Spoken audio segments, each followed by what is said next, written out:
Hey, what is going on, guys? Project Air recently announced that Season 8 will be going fully live in just a few weeks. So in today's video, I'm going to give you an update on how the beta's been so far, talk about what it's going to be like for the full release. Now, first, we'll talk about what the announcement was, what we can kind of expect for launch. We'll then move into the inevitable possible delays that could come up, and should we be expecting delays. We'll then talk about my impressions of playing duos and squads and how well that worked overall in the beta. And then finally, I'll answer two questions that I keep seeing coming up, which is, will controller custom binds be available in Season 8? And what is visualized sound effects going to be like in Season 8? And with that, let's start out with talking about the announcement. So, depending on your time zone, it's either going to come out on September 19th or September 20th. And they also said that there's going to be Europe servers as well as NA servers. So general expectations, I suspect at the very beginning when it first launches to everybody, most modes, most servers should have good player counts. Although as we go on, a few days later, I suspect EU will have good players at most, the normal times of the day on across all three modes. NA, I suspect, will only have good players in solos, but I could be proven wrong. We don't know exactly how well it's going to launch. It could be way better than we expect, way better than it was when Arrow's still around in May this year, or it could be way worse where there's way less players. We just don't know, but that's generally what I'd suspect would be similar to how it was before.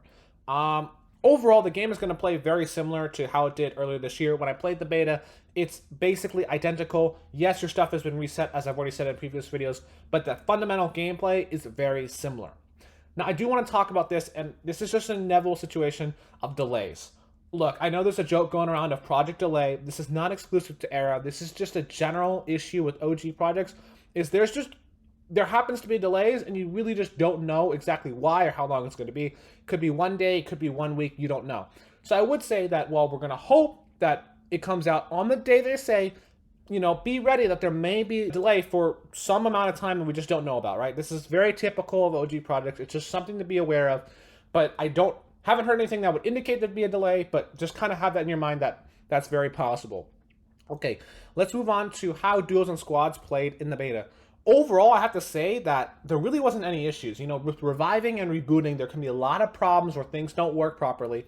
But surprisingly, everything worked pretty well. I haven't heard of any common issues where rebooting or reviving doesn't work, which is great. Everybody's always on the same team. It seems to overall be pretty reliable in terms of how well it works. Gameplay, in duo squad dynamics is very similar to how it was when Era was last around. I suspect when we get the full launch, there shouldn't be too many issues. Of course, you may run into an issue here and there, but in general, I don't think there's going to be too many problems, which is great to see. Now, to round out this video, I just want to answer the questions I've been seeing coming up, which is the controller custom binds question. So, controller custom binds is not an issue in Season 8, as it natively exists in the game. You have a dedicated edit sense, you can adjust dead zones, everything is there. There's no reason for the custom binds mod to be used. While it may still work, you're putting yourself at a pretty noticeable disadvantage because that mod does not fully cover everything that the native custom binds does. So I really don't recommend using it, and it's really a non-issue in this because it's just there's no point in using the custom binds mod. The native settings are overall better. Now the last question I want to discuss is visualized sound effects. A lot of you have been asking about it. A lot of you also have been asking about it in Season 7 and EZFN. In Season 8, the dynamics really do change because in Season 7, it fully disables your audio, meaning that unless you have no way of getting sound, it doesn't make sense to use visualized sound effects, as it's just an overall disadvantage. But in Season 8, you do have sound, but it is mono. So basically, you won't have left and right audio.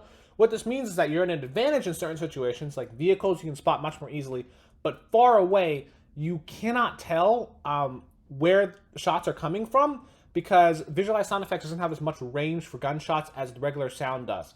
So it's overall, I think, a very 50-50 choice. Some people used it, some people did it. That'll really be up to you to decide which way is better, but you'll just have to try it out for yourself and see what you like. And with that, I hope this video was interesting, and I'll catch you in the next one.